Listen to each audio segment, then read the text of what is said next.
ओम श्रुति स्मृति पुराणानाम् आलयं करुणालयं नमामि भगवत्पादं शंकरं लोकशंकरं शंकरं शंकराचार्यं केशवं पादरायणं सूत्रभाष्यकृतौ वन्दे भगवन्तौ पुनः पुनः ईश्वरो गुरुरात्मेति मूर्तिभेद विभागिने व्योमवद्व्याप्तदेहाय दक्षिणामूर्तये नमः। ओम सदाशिवसमारम्भां शंकराचार्य मध्यमाम् अस्मदाचार्यपर्यन्तां वन्दे गुरुपरम्पराम्। ओम सहना भवतु सहनौ भुनक्तु सह वीर्यं कर्वावहै तेजस्विनावधीतमस्तु मा विद्विषावहै। ओम शांति शांति शांति।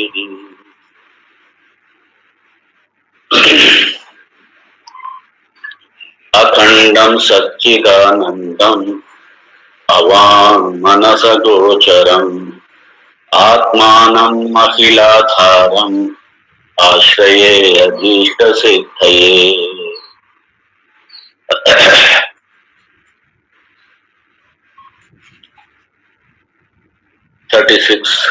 36वां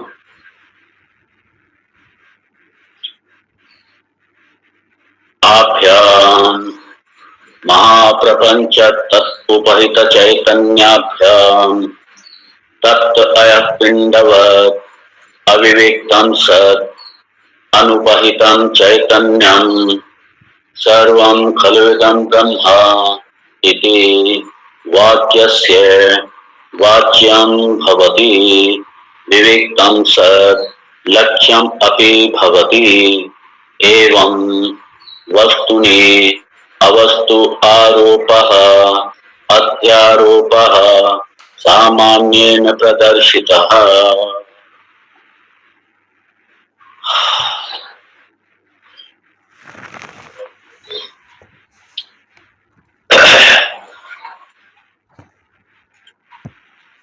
यहाँ जो दृष्टांत दिया तप्त अया पिंडवत, तप्त अया पिंडवत, ये दृष्टांत दिया। ये दृष्टांत किसके लिए दिया? ये अध्यास, ये संसार का भी यही, इस संसार का भी यही है। तो तत्त अया मतलब अया पिंड, अया पिंड ये लोहे का टुकड़ा, लोहे का टुकड़ा, लोहा आयरन बॉल है लोहे का टुकड़ा आयरन बॉल। तो लोहा पिंड के समान तत्वत, लोहा पिंड के समान क्या हुआ फिर?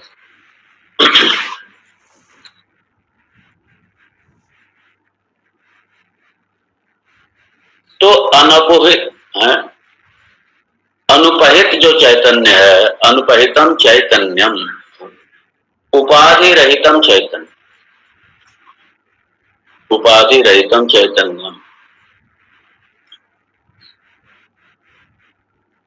तो जैसे ऐसे समझिए जैसे लोहा है, इसे अग्नि में रखते हैं, देखते हैं, सबका अनुभव है। ये लोहार घंटों रखा रहता है अग्नि में, रखा रहेगा घंटों अग्नि में। लोहे की बड़ी बड़ी फैक्ट्री है जहां लोहा गलाया जाता है, रखा रहेगा लोहा अग्नि।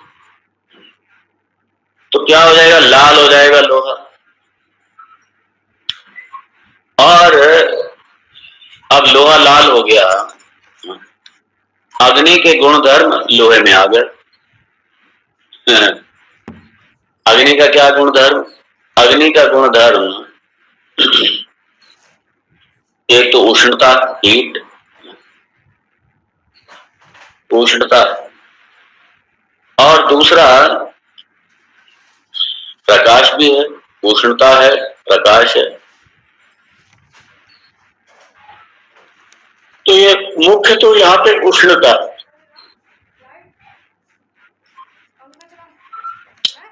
अब हाथ लग जाए धोखे से तो जलाया किसने?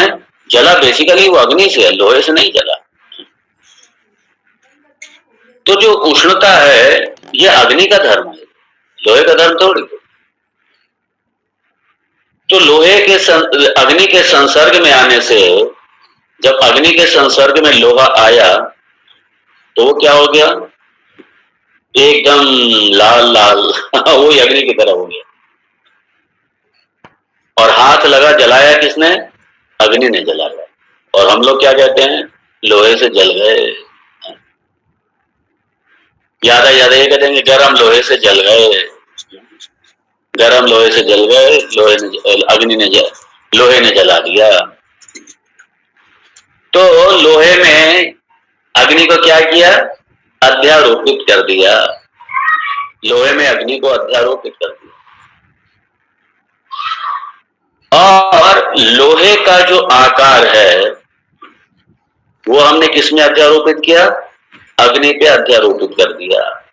दोनों को एक दूसरे में अध्यास कर। तो लोहे का जो आकार है वो अग्नि पे अध्यारोपित कर दिया और अग्नि ने लोहे का आकार ले लिया। अग्नि ने लोहे का आकार ले लिया।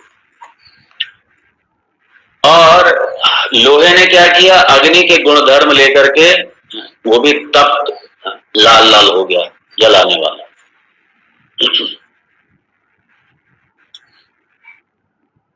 तो लोहे में जो दहन करने की शक्ति है, जलाने की जो शक्ति है, वो उत्पन्न हो गई किसके? अग्नि के संसर्ग में आने से। या हमने अग्नि के दाहकत्व शक्ति को लोहे पर अध्यारोपित कर दिया, उस पर अध्यारोपित कर दिया। तो ये क्या है? ये अग्नि में लोहे का तादात्म्य। और इसी तरीके से पहले तो इन दोनों में एक दूसरे का अध्यास हो गया, गुण धर्म का अध्यास हो गया।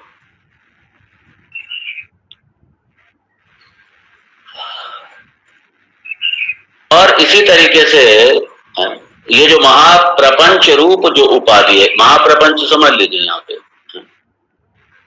ये जितने जितने छोटे छोटे प्रपंच है सबको मिलाकर के क्या हो गया? एक महाप्रपंच हो गया। स्थूल सूक्ष्म कारण सबको मिला, सब ये महाप्रपंच हो गया। तो ये महाप्रपंच रूप जो उपाधि है और उससे जो उपहित चैतन्य है,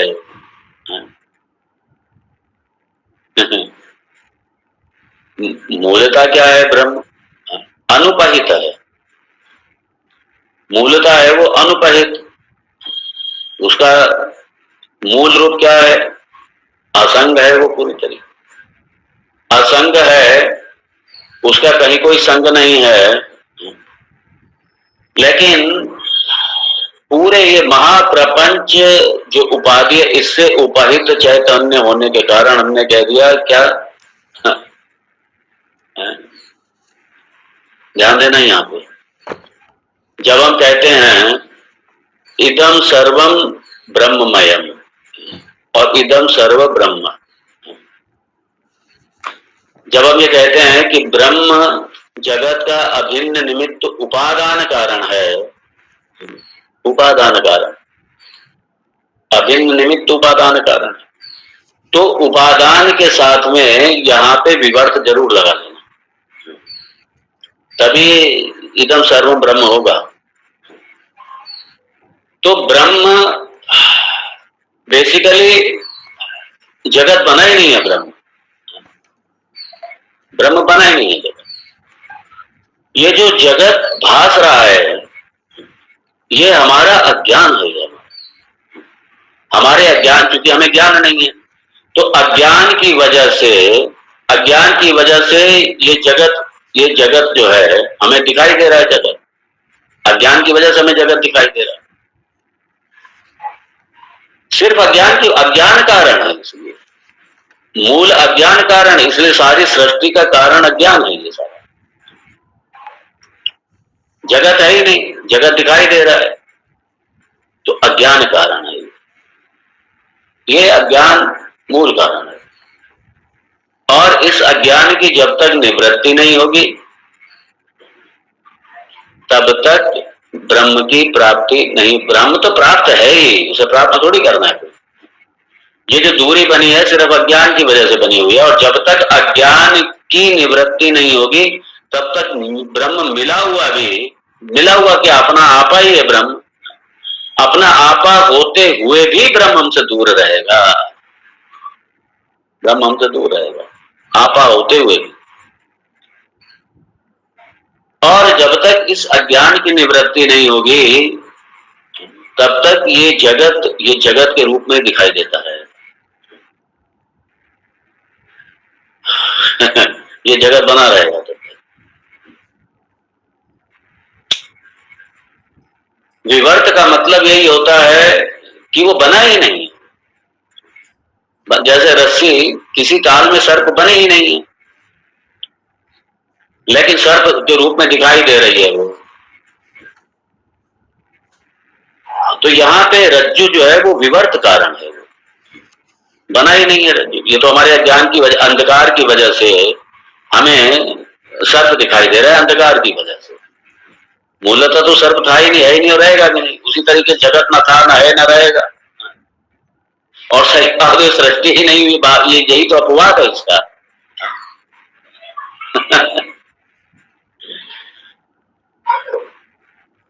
तो यहाँ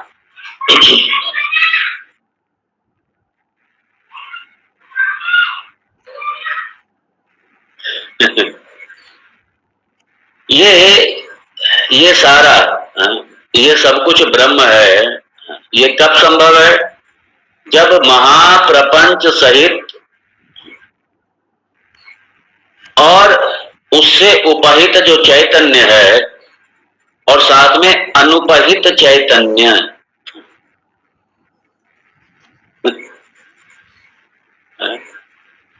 उपहित चैतन्य और अनुपहित चैतन्य, दो चैतन्य नहीं, याद रखना है, एक ही चेतन तत्व है।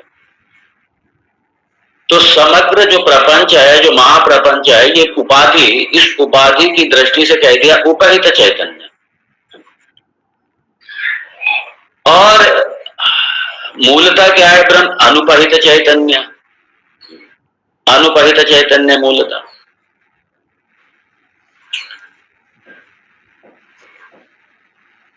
तो जब तत् उपहित चैतन्य के साथ में, ध्यान दीजिए, जब अच्छा ये उपहित चैतन्य के साथ ये अध्यास है। उपहित चैतन्य के साथ में किसका अध्यास है? ये सारा, ये जो जगत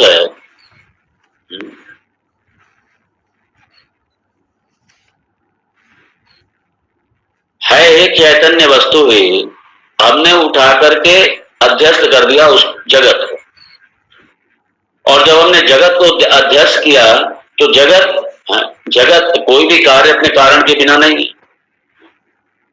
कोई भी कार्य अपने कारण के बिना नहीं है।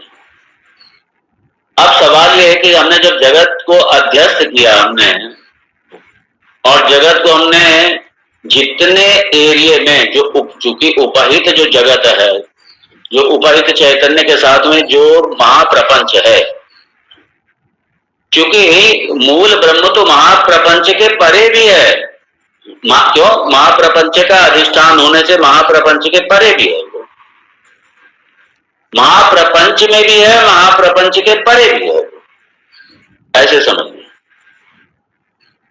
महाप्रपंच के परे भी है वो। तो जो शुद्ध चैतन्य है, कौन सा? अनुपहित जो शुद्ध चैतन्य है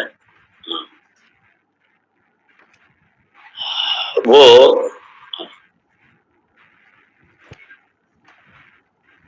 जैसे पृथक होते हुए भी पृथक होते हुए भी अनुपहित चैतन्य सबसे पृथक होते हुए भी वो सारा ये जगत, ये जो महाप्रपंच है, इसके साथ में उपहित होने के कारण जो, ध्यान से फिर से सुनिए, जो अनुपहित चैतन्य है वही चैतन्य इस जगत के साथ में उपहित होने के कारण, महाप्रपंच के साथ उपहित होने के कारण यहाँ पे क्या बनेगा? तो यहाँ पे जब उपहित चैतन्य के साथ में देखेंगे इस पूरे महाप्रपंच को, तो ये कहलाएगा आपका वाच्यार्थ। और जब अनुपहित चैतन्य के रूप में देखेंगे तो वो कहलाएगा आपका लक्ष्यार्थ। लक्ष्यार्थ तो सर्वम खलु इदं ब्रह्मा, जैसे मान लीजिए अगर इसकी तरफ हम संकेत करें, सर्वम की तरफ मतलब संपूर्ण सृष्टि की तरफ अगर हम संकेत करें, तो यहाँ पे ये हो गया वाच्यार्थ। और जब इस सृष्टि बिल्कुल हटा करके, सृष्टि को उस चैतन्य वस्तु से पृथक करके अगर हम बात करें, मतलब जहां सृष्टि ही नहीं है, अभी जो सर्वम खलु इदं ब्रह्मा जो दिखाई दे रहा है, ये वाच्यार्थ के रूप में हो गया। लेकिन अगर महासृष्टि से परे जाकर के, महासृष्टि से रहित होकर के अगर उस मूल तत्व की दृष्टि से देखेंगे तो हो जाएगा लक्ष्य। इसलिए जो सर्वम इदं ब्रह्मा, सर्वम खलु इदं ब्रह्मा, इसलिए जब यहाँ पे जब सर्वम खलु इदं ब्रह्मा, यहाँ पे हमें इस उपाधि से पृथक करके उस चेतन तत्व को हमें देखना है, उस ब्रह्म तत्व को हमें देखना है, तब जाकर के वो लक्ष्यार्थ होगा।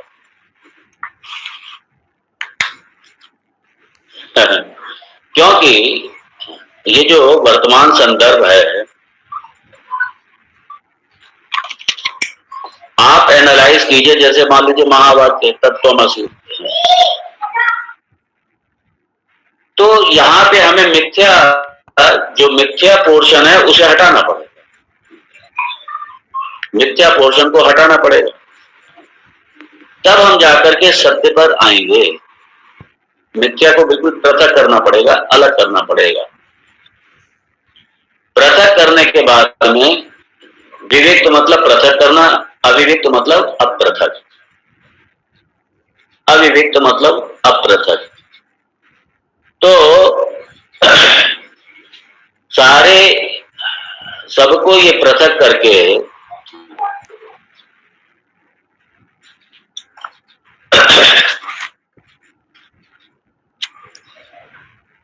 अविविक्तम तप्त अया पिंडवत अविविक्तम, अविविक्तम मतलब अपृथक, अभी पृथक नहीं हुआ। जैसे कैसे पृथक नहीं हुआ? जैसे तप्त अया पिंडवत, जो ये लोहे का गोला है, ये अग्नि से लाल हो गया, अग्नि से लाल हो गया, तो ये दोनों क्या हो गए? अपृथक हो गए। वहां पे आप वहां पे एकदम से अग्नि को तुरंत लोहे से अलग नहीं कर सकते आप। ठीक है, धीरे एक समय के बाद में धीरे रखा जाएगा, उसके बाद में धीरे धीरे ठंडा होगा, उसकी उष्णता खत्म होगी लोहे की जाकर, जो गर्म हो गया, उस समय अविविक्त है, वो अपृथक है।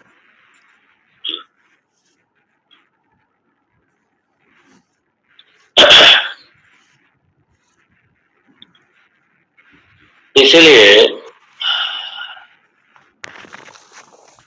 विविक्तम सत लक्ष्यम अपि भवति, तो अविविक्तम, अविविक्त का मतलब ये मिक्स्ड, किसके साथ में? महाप्रपंच के साथ में जो मिक्स है, क्या मिक्स है? चैतन्यम। जो ये महाप्रपंच के साथ में, इसलिए लिखा महाप्रपंच तत् उपहित चैतन्याभ्याम।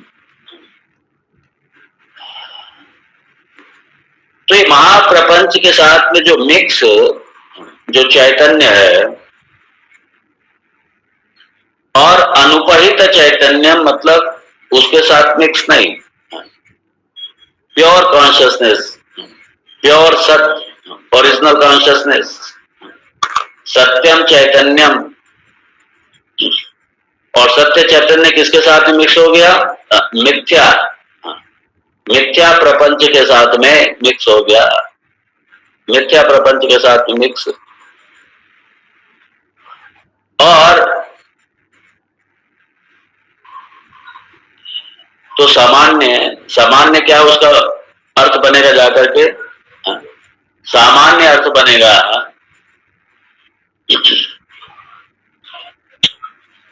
जब मिक्स के साथ में हुआ तो ये सामान्य अर्थ हो गया।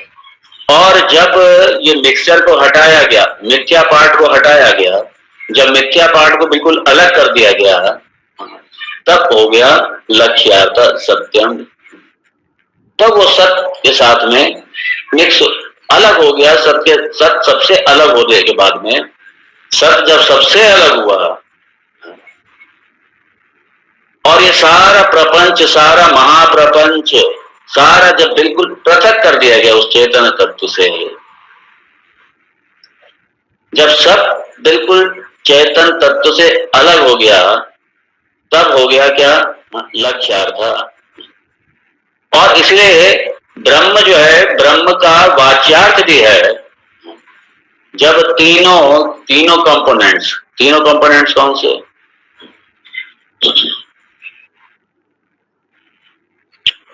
महाप्रपंच, प्रतिबिंबित चैतन्यम, महाप्रपंच, महाप्रपंच प्रतिबिंबित चैतन्यम, और इसके साथ में मूल चैतन्यम, बिंब चैतन्यम। ये तीनों चीज, ये तीनों कंपोनेंट्स जब तीनों कंपोनेंट मिलाएंगे तब हो जाएगा वाच्यार्थ। और इसलिए एग्जाम्पल दिया तत्व अय पिंडवत। तो जैसे ही अग्नि के संपर्क में लोहे का गोला आया, लोहा आया अग्नि के संपर्क में, और अग्नि के संपर्क में आते ही लाल हो गया, गरम गरम हो गया, अग्नि के जैसा हो गया। और वहां पे अग्नि और उसको पृथक नहीं कर सकते।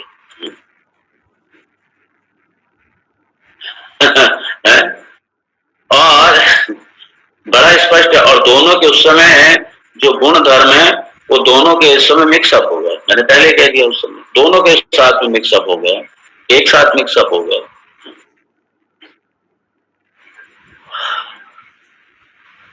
अब जो हीट है, जो दहन क्षमता है, दग्ध करने की क्षमता है, जलाने की क्षमता है, वो अग्नि की है, और वो ट्रांसफर हो गई जाकर के लोहे के गोले में।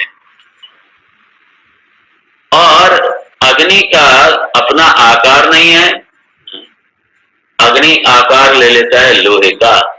दोनों एक दूसरे के साथ में मिक्सअप हो गए,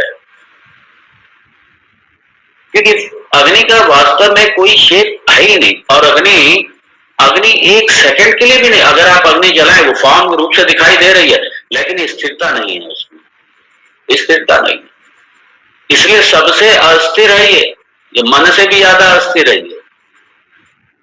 मन को फिर भी छलांग लगाने में इधर उधर समय लगेगा, लेकिन ये तो एक पल के लिए भी पड़ इतनी फास्ट, इतनी तेज, आकार इसका स्थिर होता ही नहीं है अग्नि का। आप कहेंगे नहीं नहीं नहीं, लौ का आकार हो जाता है, दीपक का आकार हो जाता है स्थिर।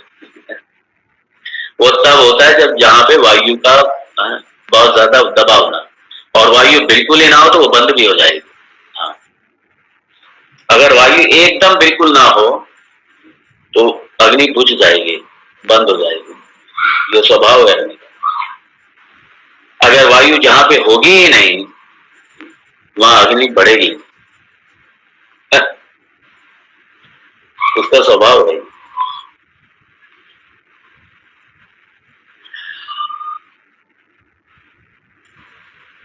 तो सत्य मिथ्या, इसी तरीके से सत्य मिथ्या क्या है, ये मिक्सअप, मिथुनीकरणम, ये दोनों सत्य मिथ्या का मिथुनीकरणम। और जब हम कहते हैं ब्रह्मन, तो सत्य अनुपहित चैतन्य और मिथ्या उपहित, मिथ्या उपाधि, मिथ्या जगत उपहित चैतन्यम और प्रपंच। और महावाक्य के द्वारा जब उस ब्रह्म तत्व को जब बिल्कुल अलग किया जाता है, ज्ञान के द्वारा जब बिल्कुल अलग किया जाता है, एकदम पृथक कर दिया जाता है, सत्य अनुपहितम चैतन्यम।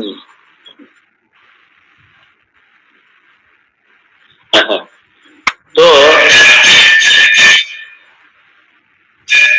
ये लक्ष्यार्थ है, ये लक्ष्यार्थ अनुपहितम चैतन्यम।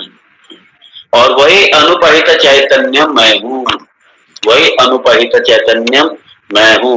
मतलब ये जो इन्फिनिट, असीम, सीमित नहीं, असीम, निराकार, सर्वव्यापी, वो जो चेतन तत्व है वही मैं हूं। और ये कैसा पृथक, विविक्तम, बिल्कुल पृथक है। किससे पृथक है? सारे जगत से पृथक है, सारे प्रपंच से पृथक है, सारे प्रपंच से पृथक है। तो जब इस तरीके से आप बिल्कुल एकदम विविक्तम, बिल्कुल पृथक करके जब आप देखते हैं तब क्या हो जाता है? वो सत विविक्तम सत लक्ष्यम अपि भवति, वो लक्ष्य हो जाता है, वो लक्ष्य।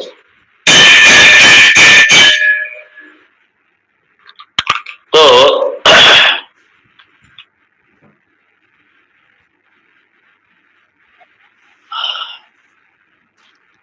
सर्वम खलुम इदम ब्रह्मा,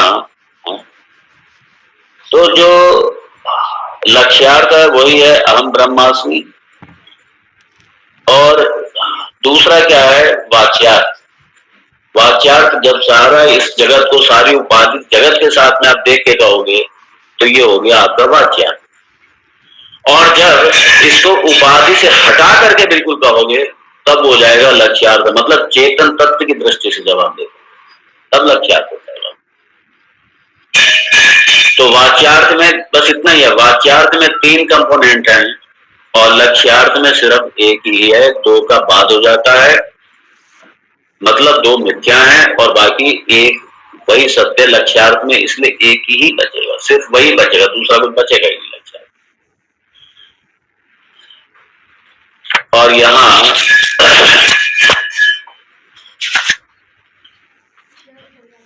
और ये लक्ष्यार्थ के साथ में अपने आप को जोड़ना मतलब क्या?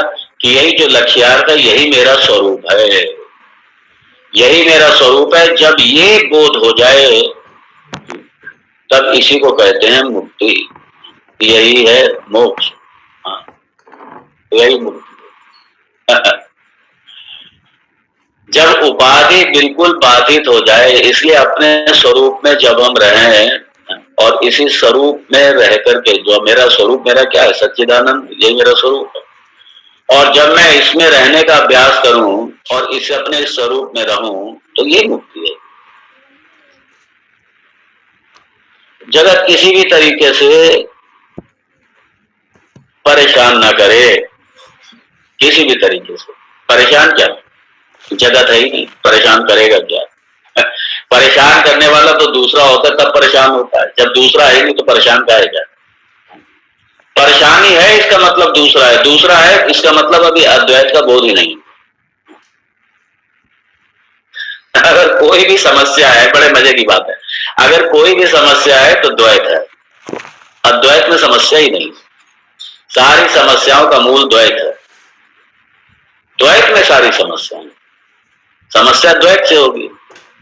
समस्या के लिए दूसरा चाहिए, और जब समस्या के लिए दूसरा चाहिए और यहाँ दूसरा है ही नहीं तो काहे की समस्या फिर।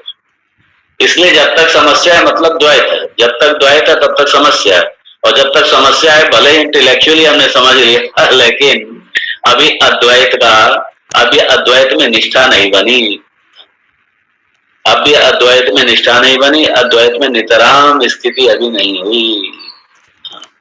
ये जब अद्वैत में नितराम स्थिति हो जाए वो है जाकर के मुक्ति।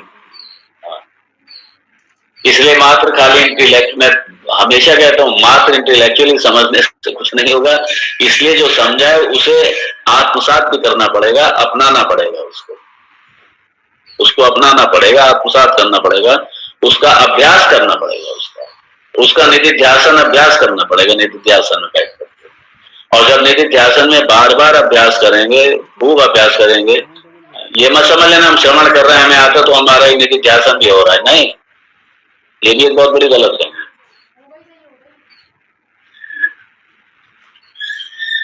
ये पुनरावृत्ति हो रही है, ये मननम हो रहा है, ये निधिध्यासन नहीं है, ये मनन है। और निधिध्यासन का इसलिए अभ्यास करना चाहिए, अपने शरीर को जड़वत, अपने शरीर को ये संसार के पदार्थों वत देखना चाहिए,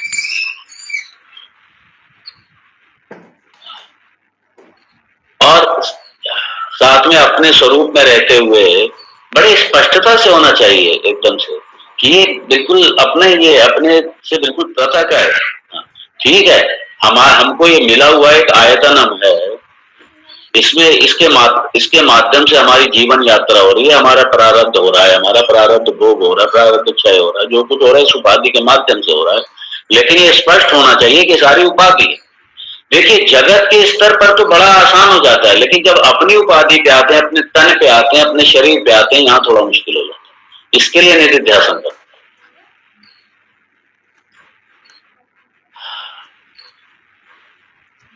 तो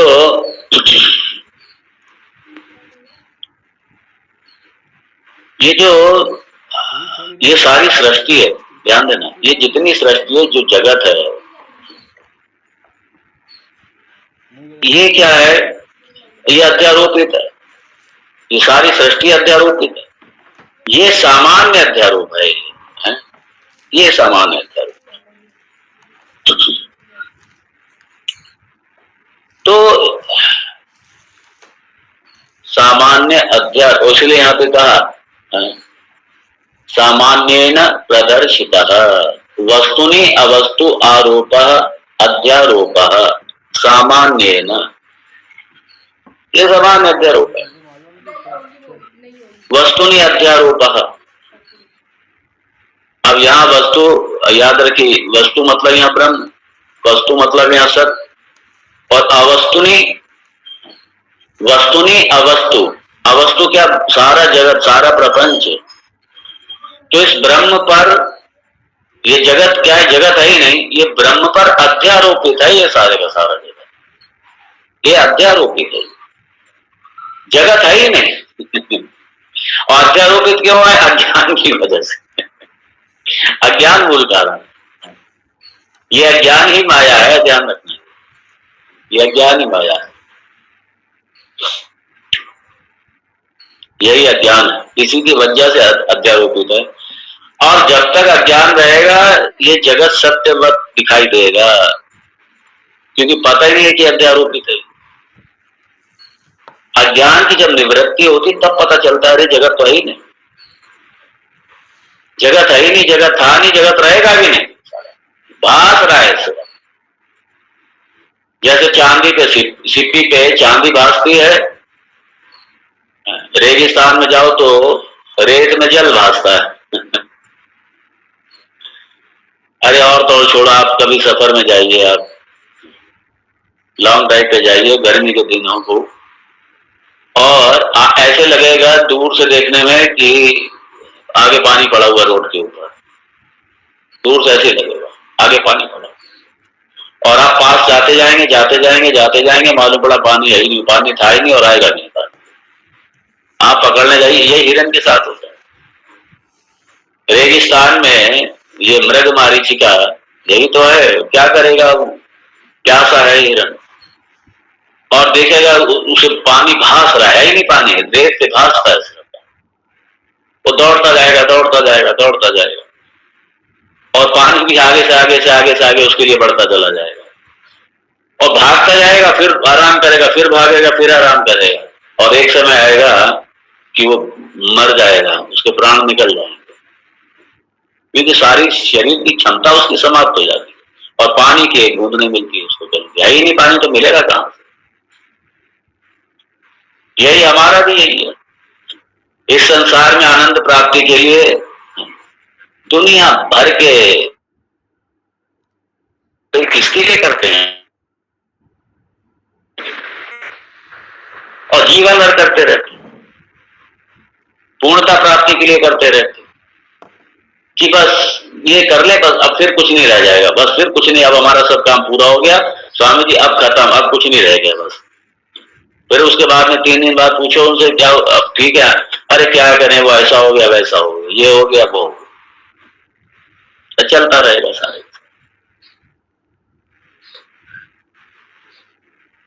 प्राणी की भी इंसान की भी यही स्थिति है, सबकी यही स्थिति। जगत में ढूंढ रहे हैं आनंद, मिलना कुछ है नहीं, और लेकिन ये पता ही नहीं, और वो अपने लगे रहते हैं, जिंदगी पर लगे रहते हैं, और अंत में क्या होता है, रोते चले जाते। क्यों? अभी बहुत सी कामनाएं पूरी होने को रह गई, अभी ये रह गया वो रह गया, कभी तृप्ति नहीं मिलती, जगत से कभी मिलेगी नहीं तृप्ति किसी को। अगर जगत से तृप्ति मिल जाती तो हम लोग सब तृप्त होते, पिछले हजारों लाखों करोड़ों जन्म ले चुके हैं, तृप्त हो जाते हैं हम लोग। पिछले जन्मों में तृप्त नहीं हुए थे, इसलिए अतृप्ति बनी रही, और अतृप्ति को मिटाने के लिए फिर जन्म लिया। ये तो ठीक है, ईश्वर की कृपा थी, हम सबके पुण्य थे, मानव जन्म मिल गया। मिलने के बाद में ये तो ठीक है, चलिए यहाँ हम लोग सब ये साधक हैं वेदांत के सब, मैं तो उनकी बात कर रहा हूँ जो जो ये जानते कुछ नहीं, जिन्होंने कभी ये श्रवण ही नहीं किया, जिनके पास ये सब है ही नहीं, कभी इस तरीके का सत्संग नहीं मिला जिनको, मैं उनकी बात कर, वो सुख आनंद ढूंढ रहे, सारा आनंद ढूंढ रहे, जगत में ढूंढ रहे। नश्वर जगत में अविनाशी आनंद ढूंढ रहे हैं सब, और लगे रहेंगे, मिलना मिलाना अंत में कुछ है ही नहीं। क्यों नहीं मिलेगा? क्योंकि उसके खुद की सत्ता नहीं है, वो सारे का सारा जो अध्यारोप है, अध्यारोप को पकड़ने में लगे हुए हैं। रस्सी पे जो सांप दिखाई दे रहा है, उस सांप को मारने में, सांप को पकड़ने में, सांप को हटाने में लगे पड़े हैं।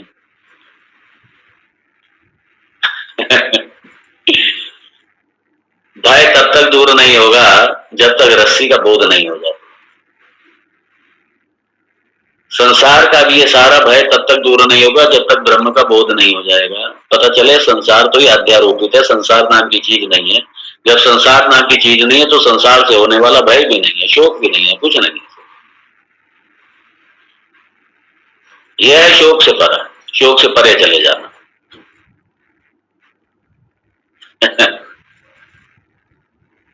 तो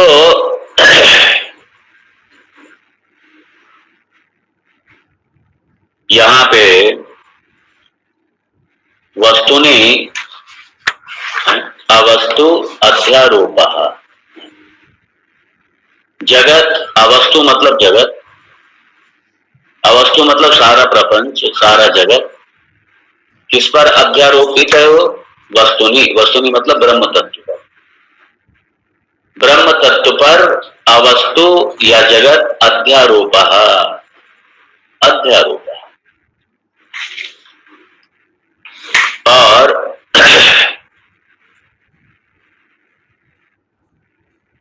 इसलिए ये पृथक करना बहुत जरूरी है। ये पूरा ये जो महाप्रपंच रूप जो उपाधि है, इस उपाधि के साथ में जो उपहित चैतन्य है, उससे दोनों से अनुपहित चैतन्य को पृथक करना ये बहुत जरूरी है। और याद रखना, जब हम कहते हैं महाप्रपंच रूप उपाधि, इसमें आप अपना शरीर, अपना तन, मन, ये सब उसमें शामिल कर लेना, सब सारा शामिल करना उसमें। अपना सूक्ष्म शरीर, कारण शरीर, स्थूल शरीर, सबको शामिल करना, सबको सम्मिलित करके सबका बात करना, सबको अपने आत्म तत्व से पृथक करना, चैतन्य तत्व से बिल्कुल पृथक करना। बिल्कुल जब आप बिल्कुल पृथक करेंगे अनुपहित चैतन्य को, और अनुपहित चैतन्य के रूप में जब आप इस जगत को देखेंगे, ध्यान दीजिए, जब अनुपहित चैतन्य के रूप में इस जगत को देखेंगे, अर्थात जगत आपका बाधित हो चुका है, तब ये लक्ष्यार्थ है। यहां तक हमारी दृष्टि जानी चाहिए।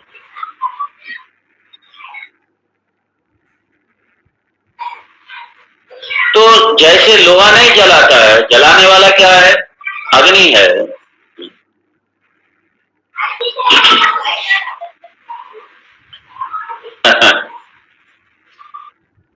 तो इसमें क्या हुआ, जब हम कहते लोहा जलाता है, लोहा जलाता है, तो ये वाच्यार्थ हो गया। और जब अग्नि जलाता है, ये जो लोहे में स्थित अग्नि जलाता है, लोहा नहीं जलाता है, जब ये हो गया तो लक्ष्यार्थ हो गया। तो अब ये तो दृष्टांत की दृष्टि से,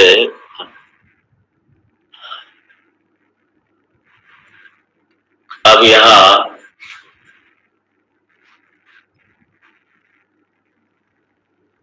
महाप्रपंच क्या है? सारे का सारा जड़ है।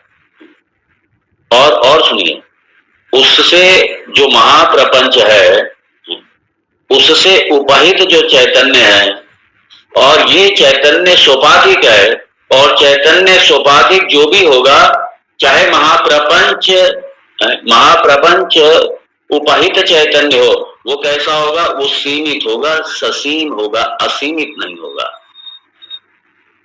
ये और समझ लीजिए, वो सीमित। मान लीजिए पूरा महाप्रपंच आप ले लीजिए, और महाप्रपंच उपहित चैतन्य ले लीजिए, तो वो महाप्रपंच उपहित चैतन्य उपाधि वाला हो गया, अर्थात वो सीमित हो गया, वो सीमित हो गया, असीमित नहीं है।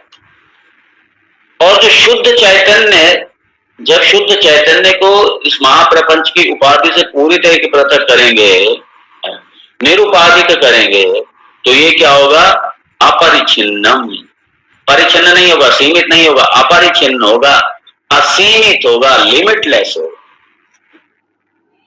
लिमिटलेस होगा। अगर महाप्रपंच उपाधि की दृष्टि से देखेंगे तो ये सीमित ही है, ये लिमिटेड है। और उपाधि रहित जब देखेंगे तो बिल्कुल असीमित, लिमिटलेस हो गया।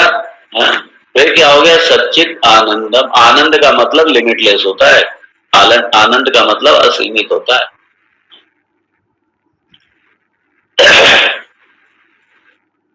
आनंद का मतलब अनंत है। हाँ, क्योंकि जैसे आनंद शब्द आते हैं यहाँ पे, यहीं पे कंफ्यूजन होता है लोगों को।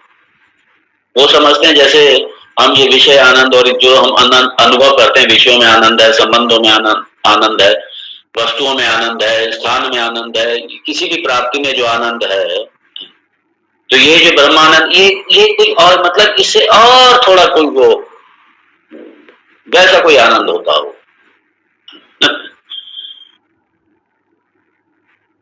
इसलिए जब सही शब्द नहीं मिलता तो अंग्रेजी में क्या लिख देंगे उसको? ब्लिस। अरे ब्लिस आप एक्सप्लेन करो, ब्लिस है क्या? खाली ब्लिस लेने लिखने से थोड़ी काम बन जाएगा। फिर आप कल्पना करो, अब अगर अर्थ नहीं पता है, पहली बात अर्थ पता नहीं, लिख दिया ब्लिस, और फिर आदमी कल्पना करता है वो आनंद फिर ऐसा होता होगा, वो वैसा होता होगा, ब्रह्म आनंद तो ऐसा होता है, वैसा होता है। आनंद का मतलब अनंत है, आनंद का मतलब पूर्ण है, आनंद का मतलब पूर्ण है। ये जो पूर्णता की स्थिति वही आनंद की स्थिति है। क्यों? दूसरा कुछ है ही नहीं। वही आनंद की स्थिति है। तो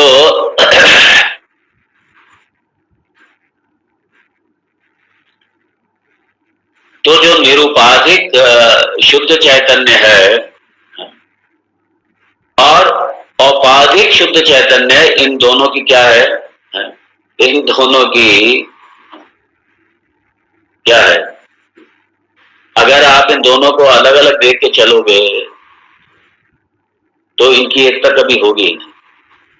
ऐक्य कहां पे होगा? जब उपाधि को हटाओगे तब ऐक्य होगा। जो उपाहित चैतन्य है, उपाधि को हटाने के बाद वही चैतन्य जब निरुपाधिक के साथ में एक हुआ, वो जाकर के ऐक्य है। इसलिए उपाधि का बात तो करना ही पड़ेगा। तो ये जो अज्ञान जन्य जो महाप्रपंच है सारा, इसका परित्याग करके, सारे महाप्रपंच का परित्याग करके, और जो उसका अधिष्ठान है, कौन सा अधिष्ठान? जो अनुपहित चैतन्य जो उसका अधिष्ठान है, जब उसका हम ग्रहण करेंगे ना, वहां पे ग्रहण करते ही सारे विरोध समाप्त हो जाएंगे। वही लक्ष्यार्थ है, सारे विरोध समाप्त हो जाएंगे। तो जो अनुपहित चैतन्य वही ब्रह्म है, वही आत्म तत्व है, वही आप हैं, वही आप। और वही तत्व इदं सर्वम खलु इदं ब्रह्मा, इदं सर्वम खलु इदं ब्रह्मा, वही सारा। अर्थात जगत नाम की कोई चीज है ही नहीं, ये सारा अध्यारोपित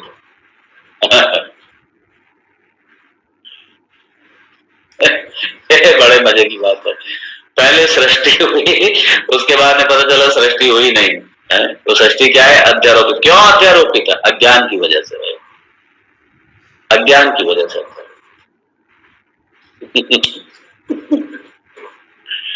तो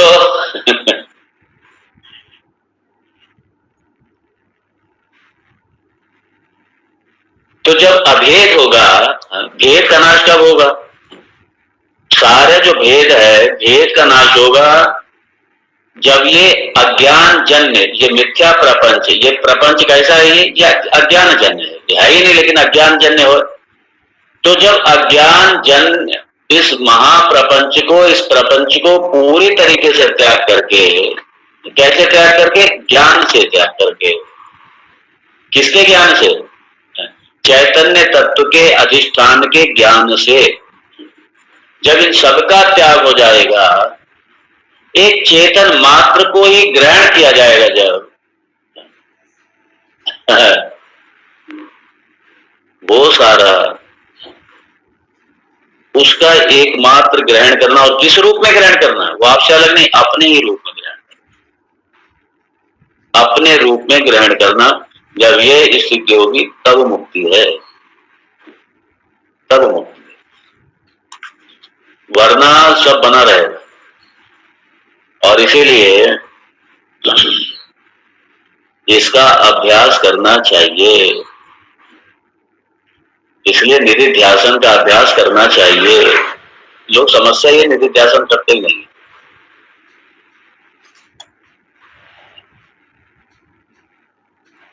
अपने स्वरूप में अवस्थित होना, इसका अभ्यास करना चाहिए, खाली जानने मात्र से नहीं। अपने सारे तन को, सारे सूक्ष्म शरीर, स्थूल शरीर, मान लीजिए अविद्या का तो नाश हो गया, लेकिन तादाद में नहीं गया ना अभी, ना स्थूल शरीर से तादाद में गया, ना सूक्ष्म शरीर से तादाद में गया। तो ये सारा, ये और तादाद में कब हटेगा? जब अपने स्वरूप में रहने का अभ्यास करेंगे, तब ये तादाद में हटेगा जाकर। और जब तक ये तादाद में बना रहेगा, इसलिए व्यवहार में भी इसलिए व्यवहार में भी बड़ा सजग होकर के व्यवहार करना चाहिए। इसलिए नहीं, जब हम व्यवहार करें तब तो हमारा वेदांत है ही नहीं। व्यवहार जब हम करें तब हमारा वेदांत नहीं है। वेदांत हमारा कब है? जब हम खाली श्रवण कर रहे हैं या कहीं अकेले बैठ करके पारायण कर रहे हैं, कुछ कर रहे हैं, तभी तक है। और जहां व्यवहार में आए वो मालूम पड़ा व्यवहार हमारा अलग चल रहा है, वो वेदांत हमारा अलग चल रहा है। इसलिए वेदांत को जीना होगा, वेदांत को अपनाना होगा, वेदांत को जीना होगा। इसलिए स्वामी विवेकानंद कहते थे वेदांत इन डेली लाइफ। वेदांत इन डेली लाइफ। हाँ, अपने हर पल के जीवन, सारे जीवन में वेदांत ये होना चाहिए। वेदांत ये जैसे ये बच्चे जाते हैं ना स्कूल में पढ़ने, कॉलेज में, स्कूल में पढ़े पढ़ाए और पढ़ने पढ़ाने के बाद में आए बस्ता फेंका, तो उनकी पढ़ाई कहाँ तक रहती है? स्कूल तक ही रहती है, उसके बाद में कोई लेना देना नहीं। ये हमारी स्थिति नहीं होनी चाहिए। इसलिए व्यवहार में, और इसलिए जब कभी भी किसी, आप मान लीजिए किसी समस्या में हो, मानसिक समस्या में हो, आप किसी समस्या में हो, जब समस्या को एक दृश्य की तरफ आप देखें, एक दृश्य की तरह जब आप किसी समस्या को देखेंगे, ठीक है समस्या है, उपाधि की समस्या है, मेरी समस्या नहीं है, ठीक है, उस समस्या का हल भी करना है, ऐसा नहीं हल नहीं करना, हल करना है, लेकिन समस्या का हल करना है। समस्या जिसके साथ है वो हल करना है, मैं समस्या में नहीं हूं, ना समस्या मेरी है ना मैं समस्या में हूं। ठीक है, उपाधि की समस्या है, कोई समस्या, व्यवहारिक समस्या, उसका हल करें, उसका हल करें, और इस ज्ञान के साथ में हल कीजिए, इस वेदांत के साथ में हल कीजिए। आप बाद में पता चलेगा कि समस्या थी ही नहीं, और समस्या ही भगवान ने यही तो कहा कि तब शोक नाम की कोई चीज नहीं है, समस्या नाम की कोई चीज ही नहीं है, और जो तुम शोक कर रहे हो काम कर। शुरुआत यहीं से होती है। अशोच्यानन वशोचस्त्वं प्रज्ञावादांश भाषसे गतासु न गतासूंश नानुशोचन्ति पंडिता। ज्ञानी शोक नहीं करते। तू शोक कर रहा है इसका मतलब तू बुद्धू है, अर्जुन अभी एक नंबर का। हाँ, अगर शोक कर रहे हो अर्जुन तो तुम बुद्धू हो, अभी तुम एक नंबर का। भले तुमने हमें पूरा एक अध्याय तुमने हमें पूरा सुनाया, हमें अपने ज्ञान छाड़ा, सब कुछ किया, बड़े तर्क दिए, सब कुछ किया तुमने, लेकिन हो तुम एक नंबर के बुद्धू।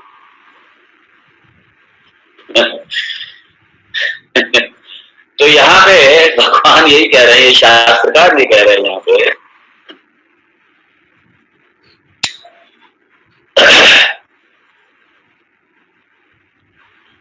ये जितना महाप्रपंच है इससे अपने आप को पृथक करो, मुख्य यही उद्देश्य है। अग्नि लोहे को पृथक करो, बिल्कुल लोहे को बिल्कुल पृथक करो।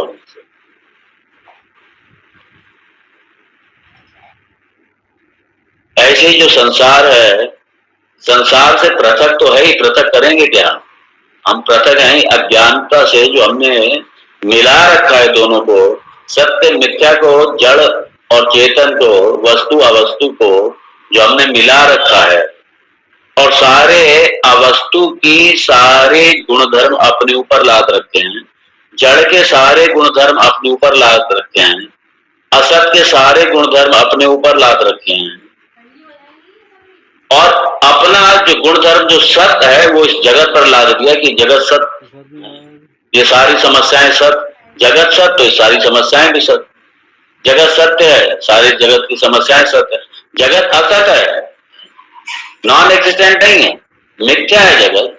और हमने क्या किया, अपने जो आत्म तत्व की जो सत्ता है वो जगत को दे दिया, और जगत की सारी प्रॉब्लम अपने ऊपर लाद ली गई।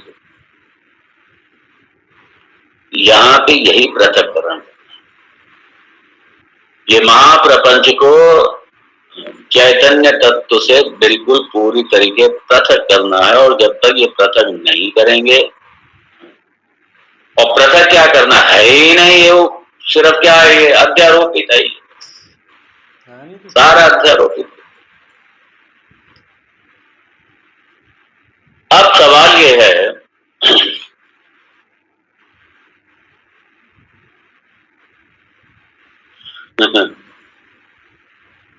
जो ये ब्रह्म तत्व मतलब तत्पदार्थ है, अभी क्या था, ये ईश्वर सृष्टि, ये ईश्वर सृष्टि थी और हम लोग अध्यारोप ईश्वर सृष्टि के संबंध में देख रहे थे, तत्पद के रूप में, ब्रह्म पद के रूप में। अब यहां से क्या आएगा,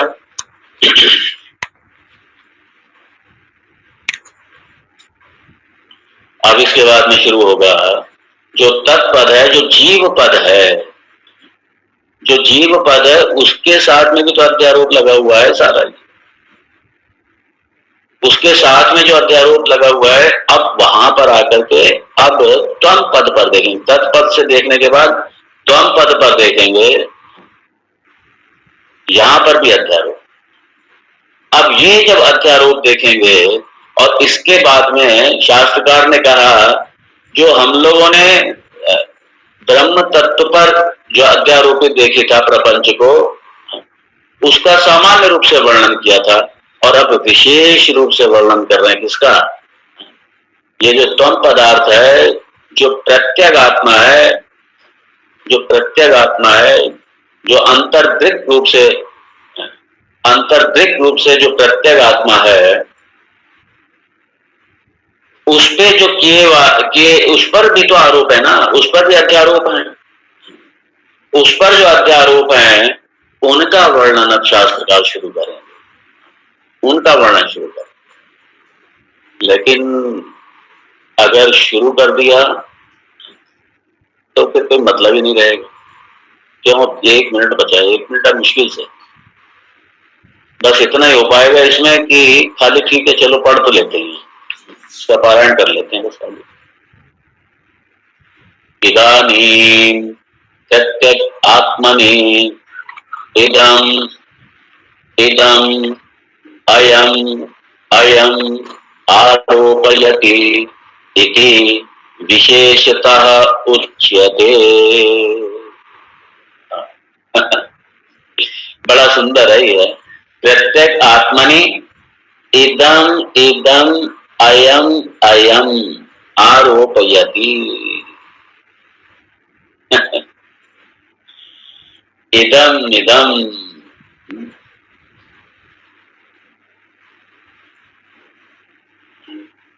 इस आत्म तत्व पर ये सारा ये अमुक अमुक अमुक ये कई चीजें उठा करके हम प्रत्येक आत्मनि, उस आत्म तत्व पर हम अध्यारोपित करते हैं। क्या अध्यारोपित करते हैं अब आगे बताएंगे इसको, अब ये पूरे इस प्रकरण को अब आगे से देखेंगे।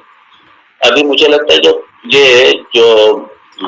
36 भी जो ये पैराग्राफ है, इसको थोड़ा और भी अभी देखना पड़ेगा, इससे अभी पॉलिशिंग मुझे लगता रह गई थोड़ा सा, और उसके बाद में फिर इसको भी देखेंगे 37 पैराग्राफ को, 37, 38 इसको देखेंगे। ओम तत्सत। ओम पूर्णमदः पूर्णमिदं पूर्णात् पूर्णमुदच्यते पूर्णस्य पूर्णमादाय पूर्णमेवावशिष्यते। ओम शांति शांति शांति। शंकरं शंकराचार्यं केशवं बादरायणं सूत्रभाष्यकृतौ वन्दे भगवन्तौ पुनः पुनः। ईश्वरो गुरुरात्मेति मूर्तिभेदविभागिने व्योमवद्व्याप्तदेहाय दक्षिणामूर्तये नमः। ओम शांति शांति शांति। हरि ओम श्री गुरुभ्यो नमः। नमो नारायण। स्वामी जी प्रणाम करते हैं आपके श्री चरणों में।